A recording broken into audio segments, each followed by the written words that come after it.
தமிழகத்துக்கு பொம்மை டிஜிபி. ஓகேவா? நேற்று திரு பிரமோத்குமார் அவர்கள் 6 மாதம் சர்வீஸ் இருக்கிறவங்கள தான் நீங்கள் டிஜிபி நியமனத்திற்கு பட்டியலில் சேர்க்கணும், எனக்கு 1 மாதம் தான் இருக்குது, என் பேரை விதிவிலக்கு அளித்து என் பெயரை இதில் சேருங்கள் என்று திரு பிரமோத்குமார் அவர்கள் தாக்கல் செய்த மனு உச்சநீதிமன்றத்தில் விசாரணைக்கு வந்தபோது யூபிஎஸ்சிலேருந்து வந்து எங்களுக்கு தமிழ்நாடு கவர்மெண்ட்லேருந்து இதுவரைக்கும் எந்த ப்ரப்போசலும் வரவில்லை என்று கூறிவிட்டார்கள். சொன்னதும் பிரமோத்குமாரோட மனுவை அதெல்லாம் உனக்கு ரிலாக்ஸேஷன்லாம் கொடுக்க முடியாதுன்னு தள்ளிவிட்டு விட்டார்கள்.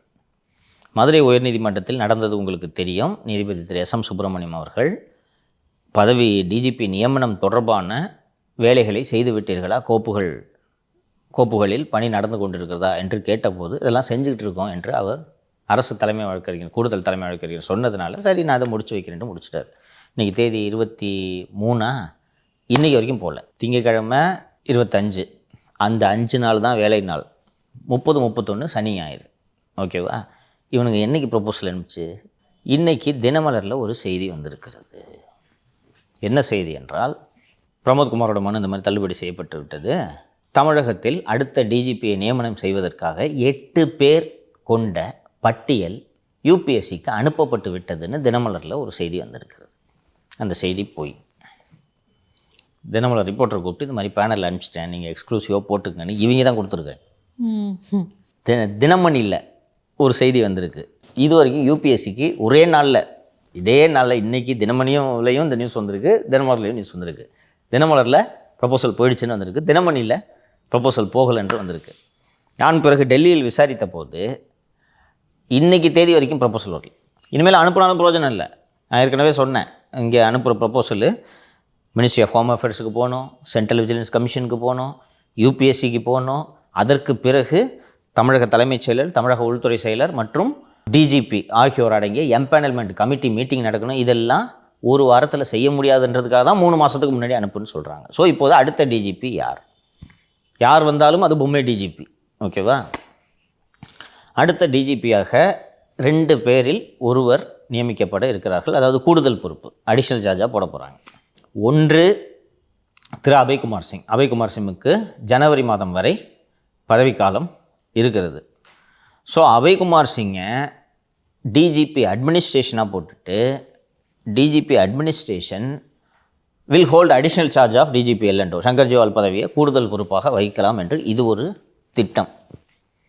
அபய்குமார் சிங்கை டிஜிபியாக நியமனம் செய்தால் அவர் ஜனவரி 31 வரை பதவியில் இருப்பார். 31 அவர் ஓய்வு பெற்றதும் அருட்தந்தையோட பேட்ச்சு டிஜிபிக்காக பதவி உயர்வு பெறுவார்கள். அருட்தந்தையை இதுக்கு கொண்டு வந்துடலாம். எப்படி இருந்தாலும் பிப்ரவரி அல்லது மார்ச் மாதம் தேர்தல் அறிவிக்கை வந்துவிடும். தேர்தல் அறிவிக்கை வந்துவிட்டால் நிச்சயமாக அருட்தந்தையோ அடிஷ்னல் சார்ஜில் இருக்கிற திமுக அதிகாரிகள் யாரும் அந்த பதவியில் நீடிக்க தேர்தல் ஆணையம் அனுமதிக்காது. ஆனால் அந்த 2 மாத கேப்புக்குள்ளே காவல் வாகனங்களில் வைத்து தமிழகம் முழுக்க பணப்பட்டுவாடாவை செய்யலாம் என்பது இவர்களது திட்டம். ஒன்றாச்சா? 2வது, வெங்கட்ராமனை இப்போது டிஜிபி அட்மினாக இருக்கார், அவரையே அப்படியே அடிஷ்னல் சார்ஜாக போட்டு விடலாம் என்று. சரி, வெங்கட்ராமனுக்கு திமுக ஏன் உதவ வேண்டும் என்று பின்னோக்கி வரலாறை திரும்பி பார்த்தால் 2014 முதல் 2017 வரை திரு வெங்கட்ராமன் அவர்கள் லஞ்ச ஒழிப்புத்துறையின் இணை இயக்குனராக இருந்தார். லஞ்ச ஒழிப்புத்துறையில் நார்மலாக டைரக்டர், ஒரு டிஜிபி அந்தஸ்தில் உள்ள அதிகாரிகளை தான் லஞ்ச ஒழிப்புத்துறையில் நியமிப்பார்கள். ஆனால் வெங்கட்ராமனை மட்டும் ஐஜியாக போட்டு 2014 முதல் 2017 வரை அவரையே பொறுப்பு இயக்குனராக அங்கே தொடர அனுமதித்தார்கள். ஏன் அந்த பதவி காலகட்டம் மிக முக்கியமானதாக கருதப்படுகிறது என்றால், திமுக அமைச்சர்கள் மீது போடப்பட்ட சொத்து குவிப்பு வழக்குகள் எல்லாம் அந்த காலகட்டத்தில் தான் நீதிமன்றத்தில் குற்றப்பத்திரிகை தாக்கல் செய்யப்பட்டு வழக்கு விசாரணை விரைவாக நடத்தப்பட்டு அந்த வழக்குகளில் அவர்கள் தண்டனை பெற்றிருந்தார்கள் என்றால் இன்றைக்கி பாதி திமுக மந்திரி பதவியில் இருக்க மாட்டாங்க. அந்த திமுக அமைச்சர்கள் மீது இருந்த வழக்குகளில் 2011 காலகட்டத்தில் பதிவு செய்யப்பட்ட வழக்குகள் அவை. அதில் எல்லாம் ட்ரையலை நடத்தி சார்ஜ் ஷீட்டை போட்டு ட்ரையலை முடிச்சிருக்க வேண்டிய பொறுப்பில் வெங்கட்ராமன் இருந்தார். டைரக்டராக அடிஷ்னல் சார்ஜ் ஹோல்டு பண்ணிகிட்டு இருந்த திரு வெங்கட்ராமன் திமுக அமைச்சர்கள் மீதான வழக்குகள் எதையுமே நடத்தவில்லை. அதனால் எல்லாம் நிலுவையில் இருந்த அந்த வழக்குகள் எல்லாம் 21 திமுக ஆட்சிக்கு வந்தவொடனே தான் இவங்க இதுக்கப்புறம் போய் ஃபர்தர் இன்வெஸ்டிகேஷன் ஆர்டர்ஸ் வாங்கி எல்லாத்துலேயும் விடுதலையானார். ஆனந்த் வெங்கடேஷ் நீதிபதி அவர்கள் கொத்தா புஷ்டர், நீ எப்படி ஓடுறாங்க வா எட்டு பிடித்து இப்போது அத்தனை பேரும் விசாரணை சந்தித்து கொண்டிருக்கிறார்கள். இதற்கு கைமாறாக வெங்கட்ராமன் பொறுப்பு டிஜிபியாக நியமிக்கப்படுவதற்கான வாய்ப்பு இருக்கிறது. தான் நம்ம நிறைய பேரை வந்து நேர்மையான அதிகாரி என்று நம்பி ஏமாந்து கொண்டிருக்கிறோம். நானும் ஏமாந்தவர்களில் நானும் ஒருவன். இதெல்லாம் ஒரு உதாரணம். எப்படி பார்த்தாலும் இந்த திரு வெங்கட்ராமன் வந்தாலும் சரி, திரு அபய்குமார் சிங் அவர்கள் வந்தாலும் சரி, தமிழகத்தில் பொம்மை முதல்வர் போலவே ஒரு பொம்மை டிஜிபி வரப்போகிறார். ஏன் இவர்கள் பொம்மை டிஜிபி என்றால், இது போல கூடுதல் பொறுப்பு போட்டு பொம்மை டிஜிபியை நியமித்தால்தான் அருட்தந்தை அல்வாதிகாரி போன்றவர்கள் அவர்களது ராஜ்யத்தை தங்கு தடை இல்லாமல் நடத்தலாம் என்பதற்காக இப்போது இந்த ஏற்பாட்டை செய்து கொண்டிருக்கிறார்கள். உங்களுக்கு இந்த அதிகாரிகளுக்கு எந்த அளவுக்கு துணிச்சல் வந்துருச்சுன்னு பாருங்கள். 3 மாதத்துக்கு முன்னாடி ப்ரப்போசல் அனுப்பணுன்றது உச்சநீதிமன்றத்தோட உத்தரவு. உச்சநீதிமன்றத்தின் உத்தரவு இந்த நாட்டின் சட்டம். அந்த சட்டத்தை பின்பற்றி மே மாதம் அனுப்ப வேண்டிய ப்ரப்போசல் இது வரைக்கும் அனுப்பலை.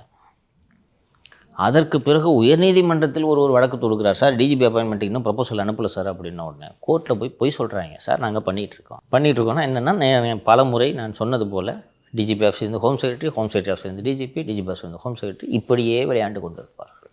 இதைத்தான் அங்கே சொல்கிறாங்க, நாங்கள் பண்ணிக்கிட்டு இருக்கோம்.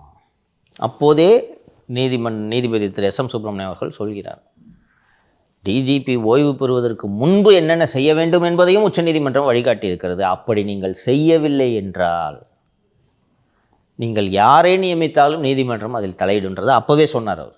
இப்போ நீங்கள் பண்ணிகிட்ருக்கேன்னு சொல்கிறதுனால நாங்கள் இதில் தலையிட விரும்பவில்லை என்று பதிவு செய்து தான் அந்த வழக்கை முடித்து வைத்தார் என்று நான் சொல்கிறேன்.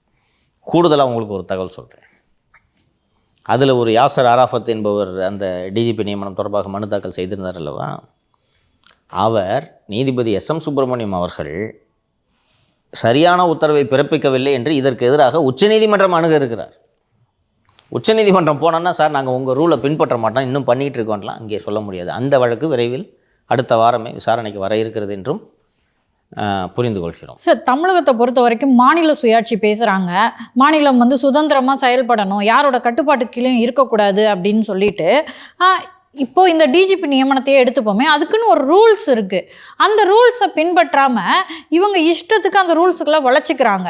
அப்போது அப்படி இருக்கும்போது உங்களுக்குன்னு தனியாக இப்போது அதன் மூலமாக என்ன ஆகுதுன்னா, உண்மையாக யார் டிஜிபியாக வரணுமோ அவங்கெல்லாம் பாதிக்கப்படுறாங்க.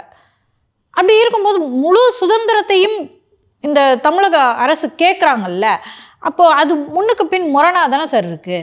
எல்லாமே முன்னுக்கு பின் முரண்மா. அரசு செய்தால் ஏற்றுக்கொள்ள முடியும். இப்போ ஒரு முதலமைச்சர் இருக்கார், அவருக்கு வேண்டிய ஆளை போடணுன்ட்டு பண்ணுறதுக்காக இந்த மாதிரி பண்ணுறாரு, அனுப்பாதைய ப்ரப்போசல்னு சொல்கிறாருன்னா, சில மாநிலங்களில் ஜார்க்கண்ட் போன்ற மாநிலங்களில் அப்படி தான் நடக்குது. அதை கூட புரிந்து கொள்ள முடியும். ஆனால் முதல்வருக்கே தெரியாமல் இது நடந்து கொண்டிருக்கிறது என்பது தான் வேதனை. இப்படி ஒரு ஸ்டேட்டில் ஆட்சி நடக்கக்கூடாது.